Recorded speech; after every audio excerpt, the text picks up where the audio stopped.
Hello everyone, welcome back to the channel. Welcome to a new review, that being for the new 2022 movie Uncharted. So let's talk about it.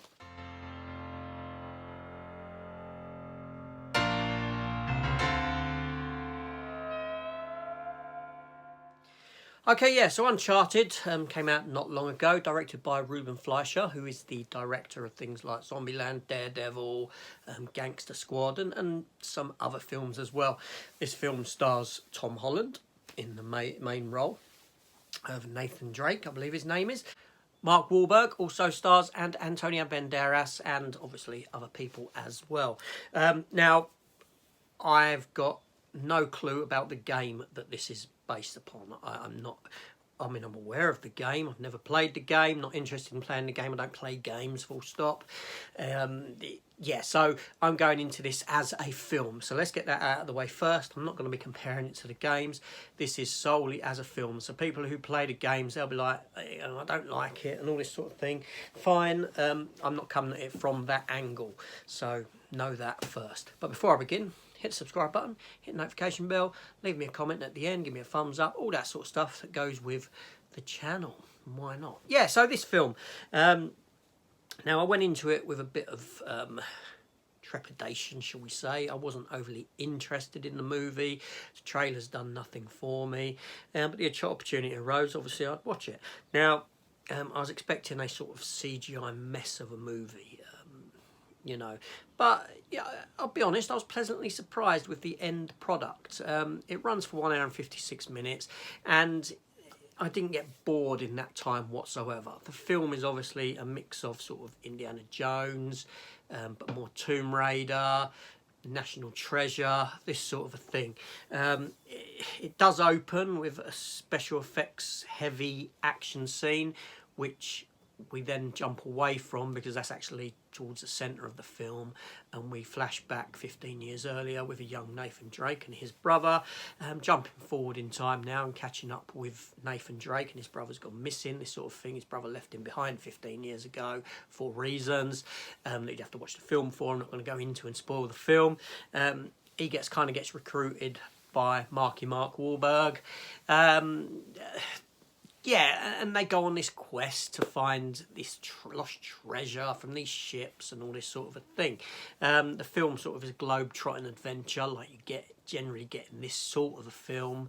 Yeah, there's bad guys, there's good guys, there's double crosses, there's triple crosses from numerous different people throughout the film to other people and this sort of thing going on. And you climax with a massive big sort of special effects heavy end action scene like you do. Now this film in itself, yeah, like I said, the 2 hours passed quick enough. I had no issue with the pacing of the film or the runtime of anything like that. The film was fun. It was fun, sort of forgettable fun, shall we say. It's not a film that I would say will win any awards or anything like that, but for the time frame that it took to get from beginning to end, it was enjoyable. There are a couple of end sequences as well, and post-credit scenes, which I suppose will lead into future films. If they do future films, I don't know how this film done at the box office or anything like that. But yeah, now Mark Wahlberg, he was a draw for me. I quite like Mark Wahlberg, although in this film he kind of sleepwalks through the role. He is very Mark Wahlberg within this movie. He doesn't really put himself into anything, into any character or anything like this. It's like he's sort of just woken up all the way through the film, shall we say. He's being himself. Tom Holland, now I'm unsure on Tom Holland as an actor.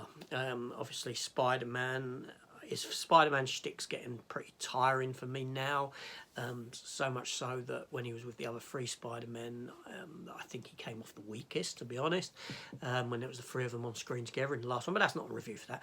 I digress, as they say. So yeah, so in this, he is very much Peter Parker. He certainly, what he delivers in that film is how he delivers in this film. Pretty much. He hasn't shown much range as an actor at this point. I'm just getting the same vibes off of him as what I've got in that. From a writing standpoint, he's meant to be 25 years old, and I know he is that in real life. I don't know how he was when he filmed this, but I had an issue with the writing in that they're writing him like a child in scenes, someone who's I know wet behind the ears and this sort of thing, but they were writing him as though he was a child, you know. So I had issues there somewhat.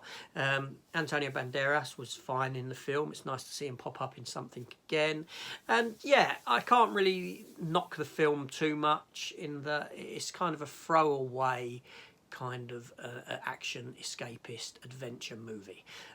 That's all I got from it, really. You know, would I watch it again? Yes, I would watch it again. It was fun enough for me to watch again. Tom Holland didn't actually put me off of the film. I thought he would. I liked some stuff with him in there and not so much other stuff. Some of the writing was good, some of the writing was bad. Mark Wahlberg, like I said, sleepwalks through the film.